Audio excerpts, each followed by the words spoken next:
Join ForumIAS Academy, trusted by hundreds of toppers, including IAS rank 1.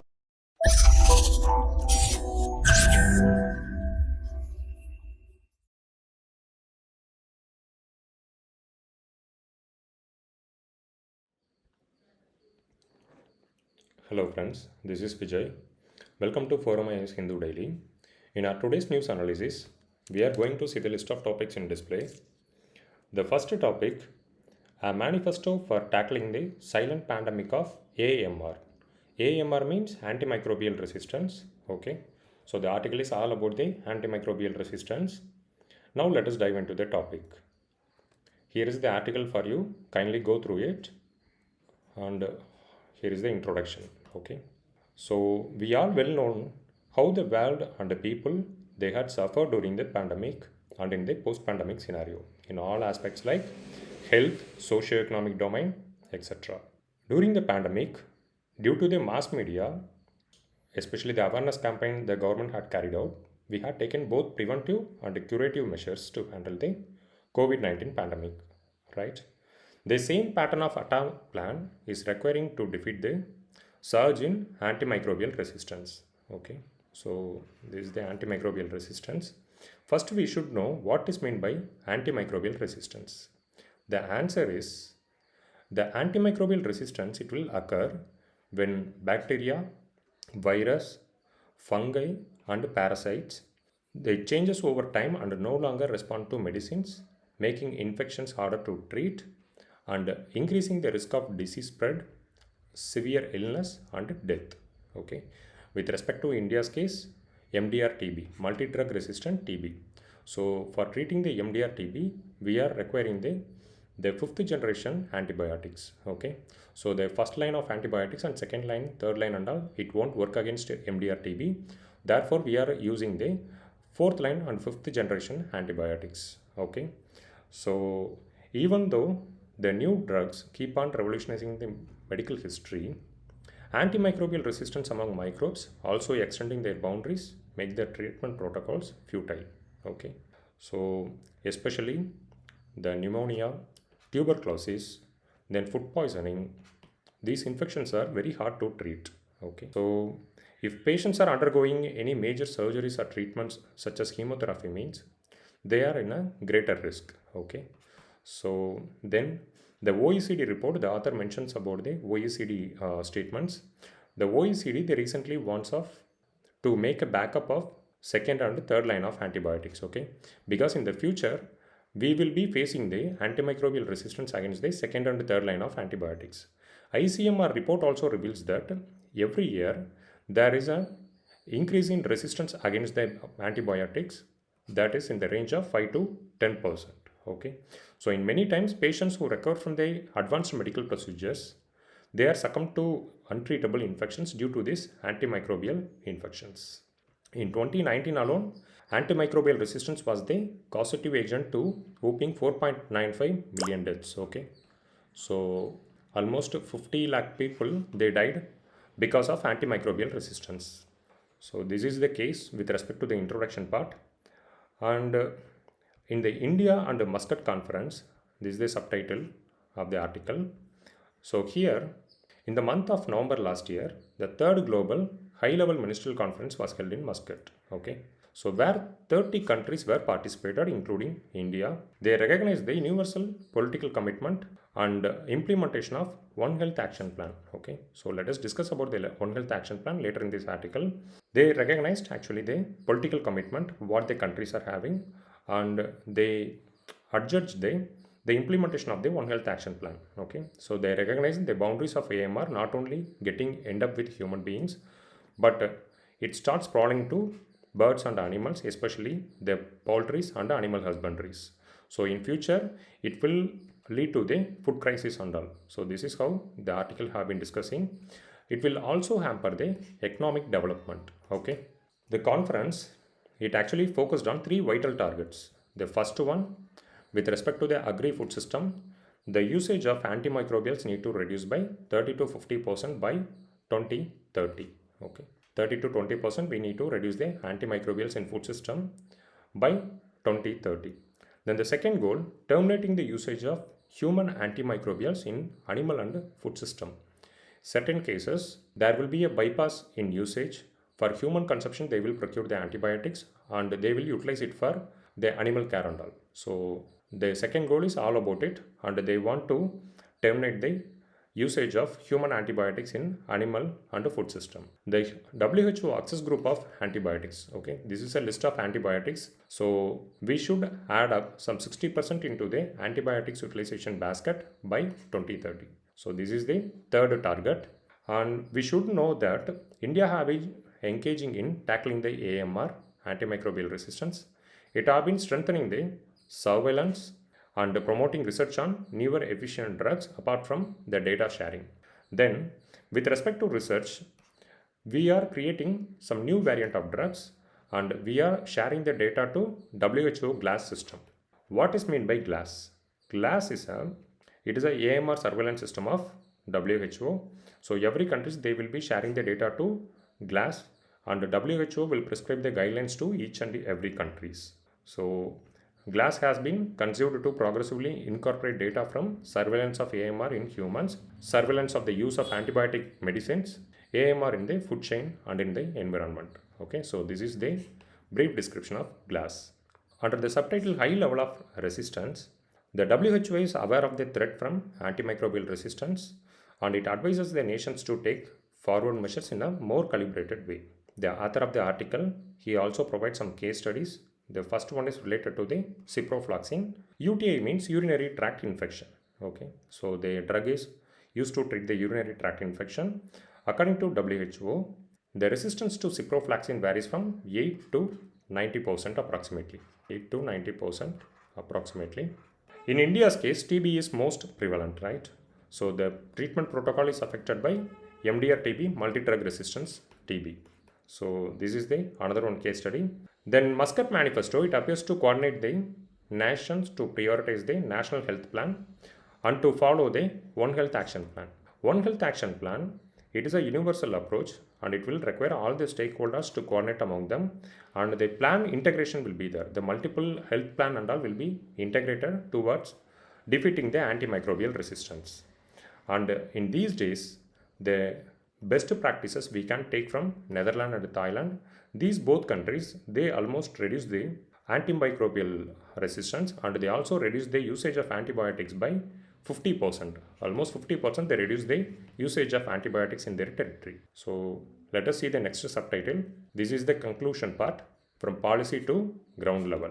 In India, the government had taken enormous initiatives, starts from the National Action Plan on Microbial Resistance in the year of 2017 to 2021. It emphasized the effectiveness of hand hygiene. Okay. In the COVID time also, the government had emphasized the hand hygiene. So the same thing, it was emphasized in the National Action Plan on Antimicrobial Resistance. And you all might have known about the Swachh Bharat Abhiyan. So it is all about the sanitation measures. And the National Health Policy, I forgot to tell you, the National Health Policy 2017, it also offering specific guidelines regarding the use of antibiotics. Okay, it mentions the limits to use the antibiotics, and it also restricting the use of antibiotics. Okay, it also restricts the antibiotics usage in livestock and all, and it also calls for scrutiny of prescriptions to assess the antibiotic usages. So it is also having scrutiny measures. Okay, use, restrict and scrutiny. So these are the three keywords you should keep it in mind whenever you are coming across the National Action Plan on Antimicrobial Resistance. Then the schemes, the Swachh Bharat Abhiyan and the Swachh Swasth Sarvatra. Then Kayakalp schemes. Okay, these all schemes, they are emphasizing on the sanitation, especially the public sanitation. So if we are making the environment in a clean and tidy way, means we can bring down the incidence of antimicrobial resistance. So this is how the author have been concluding, and in the final statements he is asking the India to utilize the G20 meetups to stage the criticality and the importance of fight against the AMR. Okay, so this is the conclusion part. Before getting into the discussion, kindly go through the article. Now let us discuss the next article. This is the second article.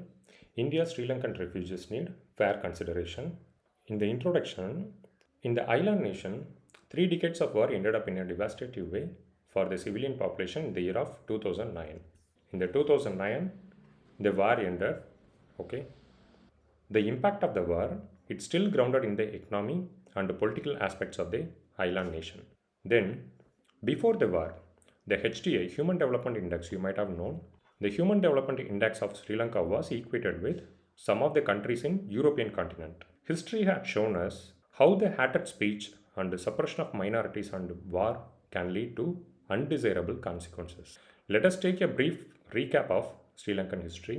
After Sri Lanka got its independence from British in February 14 of 1948, power sharing hadn't happened between the majority Sinhalese and minority Tamil and Islamic community. It led to the enormous tensions between two ethnic communities, and lot of insurgent agencies were operated between 1980 to 2009. Okay. Notable insurgency organizations are EPRLF, TELO, PLOT, and LTTE. Among them, LTTE is a massive organization, and in 2001, Norway mediated the peace conference between Sri Lanka and LTTE because LTTE became a pseudo-military force. Then the peace conference, it was not fructified with any results. In 2006, both the insurgency groups and the Sri Lankan army, they started the war, and the war ended up in May 18, 2009. Okay, this is the brief recap of Sri Lankan history. Then in the subtitle Slow Progress, in the introduction part, the author have been mentioning about the Home Ministry report. So according to the Ministry of Home Affairs report, between 2001 to 2022, it reported that the inflow of approximately 3 lakh refugees to India between the 1980 to 2010.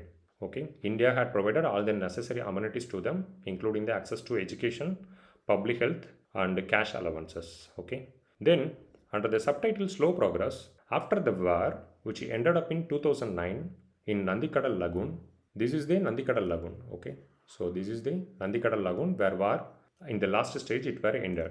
Its observations, the government of Sri Lanka, they constituted actually the Reconciliation Commission. Okay, so their Reconciliation Commission, it presented the observations to the Sri Lankan government.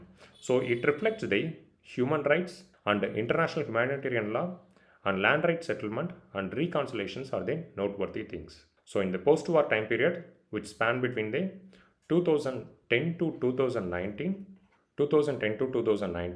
the government and its development partners, they had taken enormous initiatives to rebuild the critical infrastructure in the northern and eastern province, and they also used this investment to relocate the internally displaced people, especially in the northern and eastern provinces, and they also spent some resources for expanding the agriculture in both these provinces. So these two provinces, they witnessed almost some $7 billion.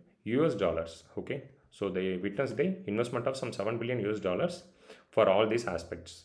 But the Easter bombing of 2019 and the 2020 pandemic, then from 2021 onwards, the island nation have been riddled with the economic crisis. So these all things, it factored the slowdown in the progress of the initiatives what the government had taken for the years between 2010 to 2019. Under the refugees in India, almost some 59,000 refugees are residing in Tamil Nadu's 108 camps, and 54 refugees are residing in Odisha, and in Tamil Nadu alone, 35,000 refugees, they are living outside the camp limits. Till 1996, 1 lakh refugees, they were repatriated to Sri Lanka from India. Among them, 30% are the Hill Tamils. And these Hill Tamils, they are persons of Indian origin, and they entered Sri Lanka to grow the tree plantation of British during the colonial time. And they are having claim to Sri Lankan citizenship under the 1964, 1974 and 1987 Acts. And these days, those who are willing to return to Sri Lanka are aided by Sri Lankan government and UN High Commission on Refugees, plus some bilateral donors are also providing support. Okay, and in the recent past, both governments, they bilaterally announced the commencement of the ferry services between India and the Kankesan Thurai. It is a port name which is locating in the eastern province. And these days, they established flight services are there between the Chennai and Jaffna. Jaffna is also located in the eastern province. And under the subtitle, the issue of voluntary return in India for past 4 decades, Sri Lankan refugees are stationing. Okay, according to UN High Commission on Refugees, most of them they wants to return back to Sri Lanka, but certain sections they want to stay back here and calling India as a home. The reason for this statement is they are not aware of the homeland and their origin. India is also having legal framework to resolve their refuge status to these peoples, which means author implicitly stating that India, in line with the Global Compact of Refugees, it can rethink of providing citizenship status to the Sri Lankan refugees who want to stay back in India. Okay, so this is the author's conclusion with respect to this article. Now let us discuss the next article. This is the third article, Understanding India's Mental Health Care Act 2019. So kindly go through the article, and this is a mind map of the Healthcare Act. And here we are going to see about the right to mental health care and advance directive. Then these are the two provisions we are going to discuss here. Okay, so now let us dive into the article. Kindly go through the skeleton. Recently, NHRC, it reported that the inhuman and deplorable condition of all 46 government-run medical healthcare institutions across the India.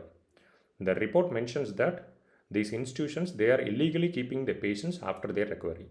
So, as per the Mental Health Care Act, once if the patients, if they are recovered, means the government should set them free.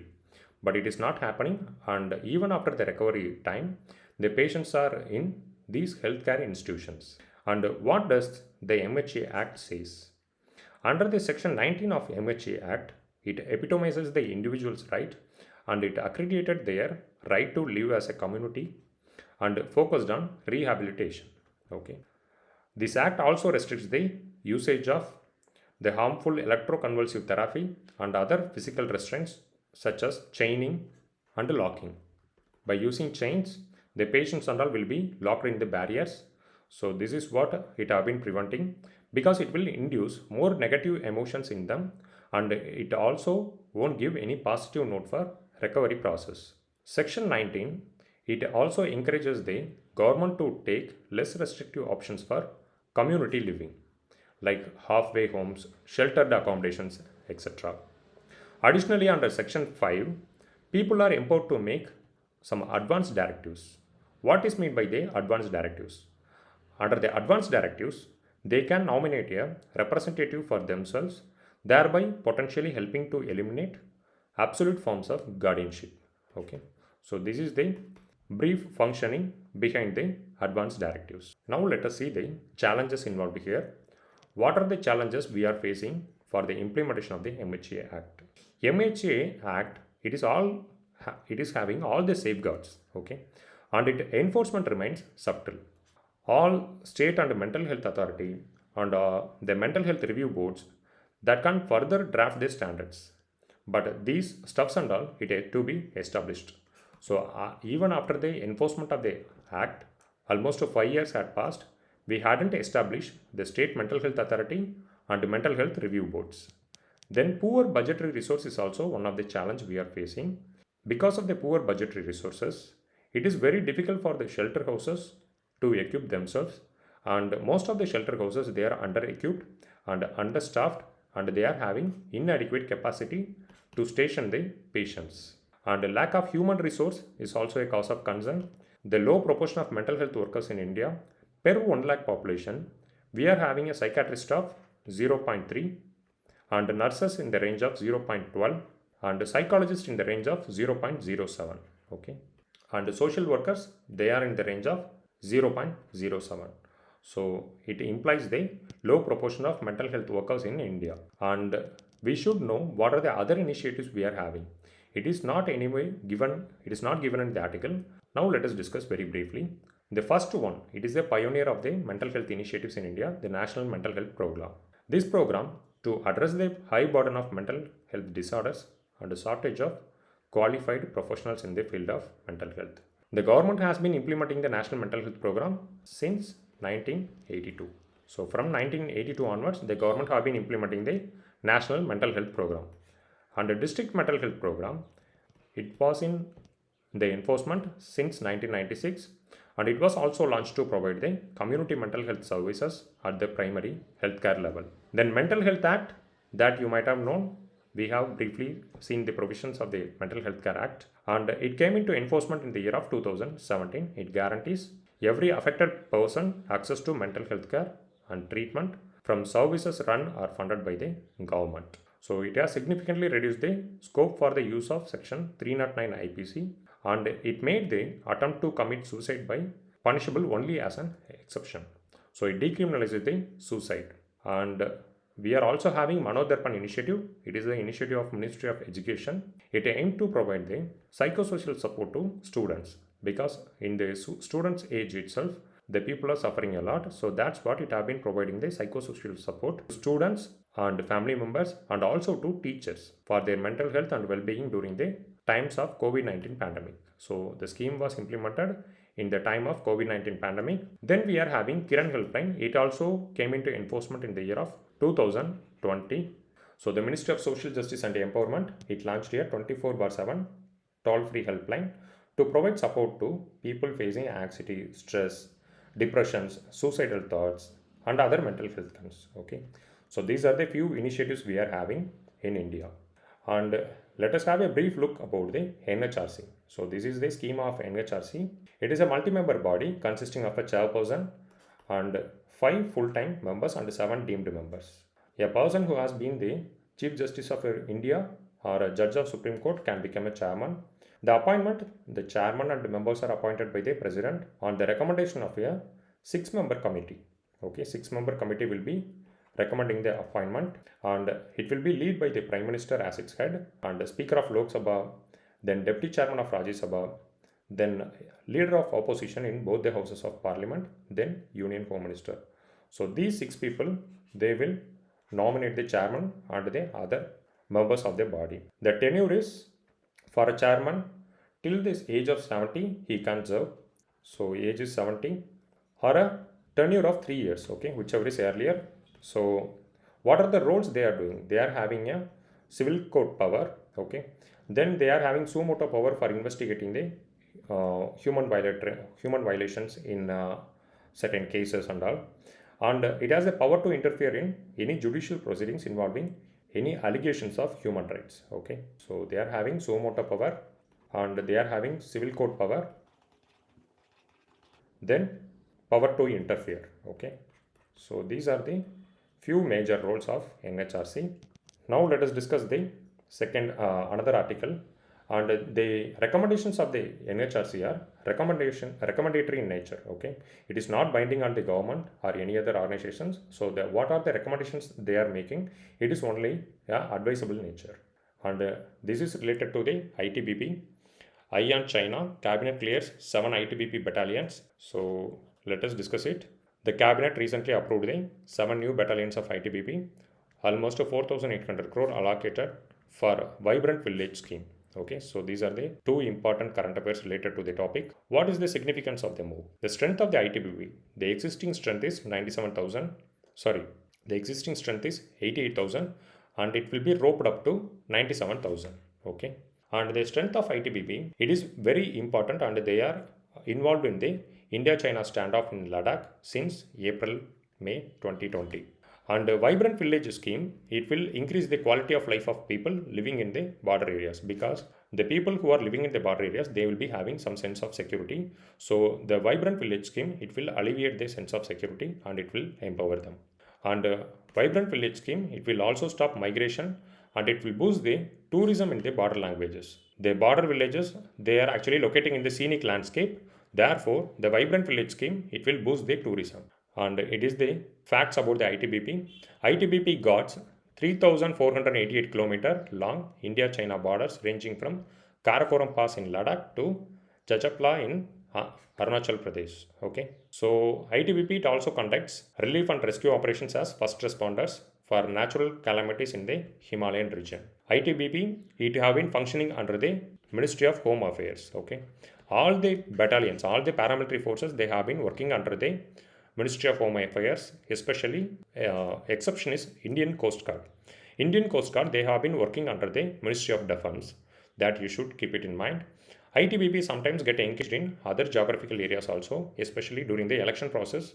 The government used to deploy ITBP too, apart from the CRPF and SSB. And it was raised in the year of 1962. And they are also engaged in prevention of the trans-border crimes, smuggling, and unauthorized entry or exit. Okay, so government, it came to know about the importance of protecting the borders in the Chinese territory along the LAC.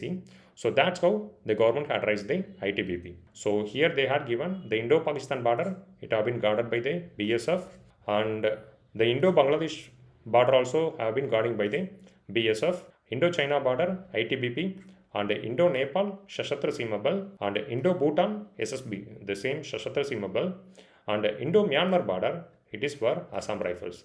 Assam Rifles is one of the oldest force in India, and this is the brief description about the Vibrant Village Scheme.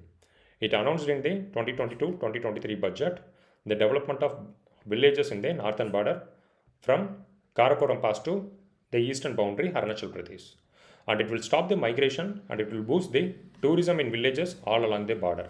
And it will encourage people to stay in their native locations in border areas, and it is going to reverse the out migration from these villages. I already told you, people in the border villages, they will be having some sense of insecurity. So therefore, the Vibrant Village Scheme, the government launched it to address all these issues. And hopefully it will improve the border security. And under the scheme, the Ladakh, it is a union territory, and Himachal Pradesh, Uttarakhand, Sikkim, Arunachal Pradesh are proposed to covered. Okay, so from here to here, and from this sector, central sector, and in the eastern sector, the Tawang and all will be covered in the eastern sector. Okay, the three sectors will be covered under the Vibrant Village Scheme. And it is about the Vikrant. Indigenous carrier Vikrant will be operational by year end, the Navy Chief. It is the first indigenous aircraft carrier, INS Vikrant. It is undergoing aviation trials, and it will be fully operational by this year end. And the building costed 20,000 crore, okay, for building the INS Vikrant. So that's the building cost. And it is the largest ship ever built in maritime history of India.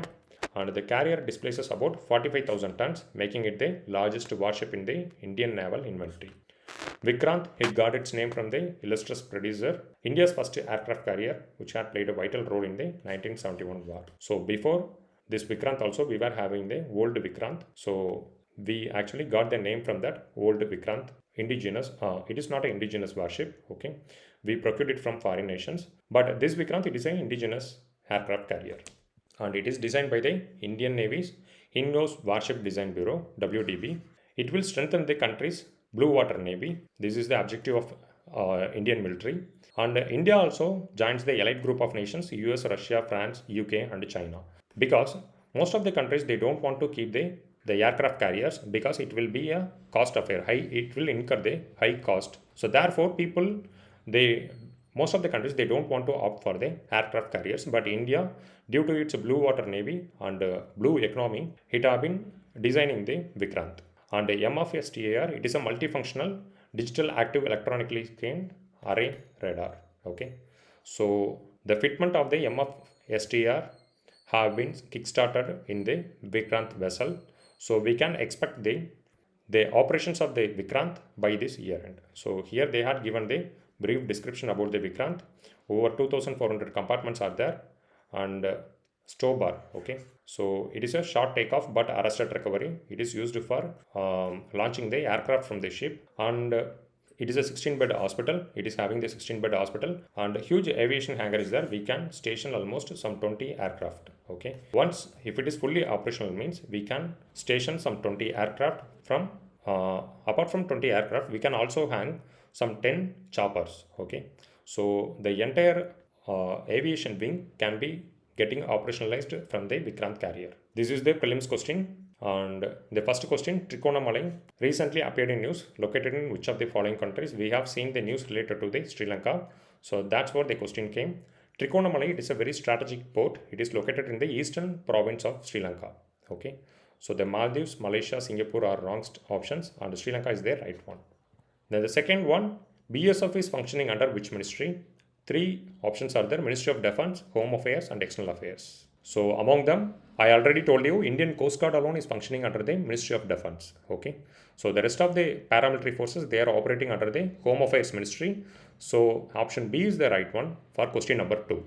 Now let us discuss the mains question. Describe the Mental Health Care Act 2017. Critically analyze the provisions of the Act with respect to the recent report from NHRC. NHRC, it actually stated the deplorable conditions of the government running institutions, okay, who are taking care of the mental ill health patients. So just you need to analyze the provisions what we are seeing today, and you can briefly discuss the Mental Health Act in the intro part. So that's it. This is the skeleton for the mains question. Let me catch you in tomorrow's analysis, and thank you for your patience. Bye.